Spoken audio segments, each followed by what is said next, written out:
మార్కాపురం జిల్లా పెద్దదోర్నాల మండలం గంటవానిపల్లిలో ముఖ్యమంత్రి నారా చంద్రబాబు నాయుడు పర్యటన నేపథ్యంలో ఏర్పాట్లు యుద్ధ ప్రాతిపదికన కొనసాగుతున్నాయి. వెలుగొండ ప్రాజెక్టు ఫీడర్ కెనాల్ ప్రారంభోత్సవ కార్యక్రమంలో భాగంగా బుధవారం సీఎం గంటవానిపల్లిలో పర్యటించనుండటంతో జిల్లా యంత్రాంగం అప్రమత్తమైంది.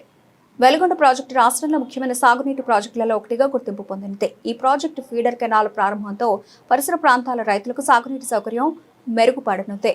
ప్రాజెక్టు పనులు వేగవంతం చేయాలని సీఎం ఇప్పటికే ఆదేశాలు జారీ చేసిన నేపథ్యంలో కార్యక్రమం ప్రాధాన్యత సంతరించుకుంది.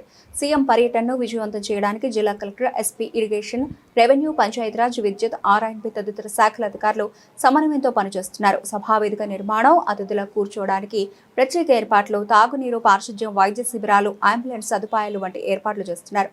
హెలిప్యాడ్ నిర్మాణం కోసం ప్రత్యేక స్థలాన్ని సిద్ధం చేసి భద్రతా ప్రమాణాలు పాటిస్తున్నారు. సీఎం హెలికాప్టర్ దిగే ప్రదేశం నుండి కార్యక్రమ స్థలానికి వెళ్లే మార్గాన్ని పరిశుభ్రంగా, సురక్షితంగా మార్చేందుకు చర్యలు చేపట్టారు.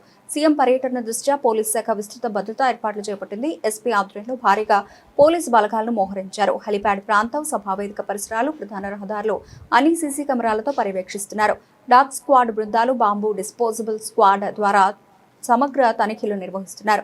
ట్రాఫిక్ నియంత్రణ కోసం ప్రత్యేక ప్రణాళిక రూపొందించారు. సీఎం రాకపోకల సమయంలో ఎలాంటి అంతరాయం కలగకుండా మార్గాలను ఖాళీ చేయించేందుకు చర్యలు తీసుకుంటున్నారు. ప్రజలకు ఎటువంటి ఇబ్బందులు కలగకుండా మార్గదర్శకాలు జారీ చేశారు. సీఎం పర్యటన నేపథ్యంలో స్థానిక ప్రజలు, రైతులు, ప్రజాప్రతినిధులు ఉత్సాహం నెలకొంది. వెలిగొండ ప్రాజెక్టు ఫీడర్ కెనాల్ ప్రారంభంతో తమ ప్రాంతానికి నీటి సమస్యలకు శాశ్వత పరిష్కారం లభిస్తుందని రైతులు ఆశాభావం వ్యక్తం చేస్తున్నారు.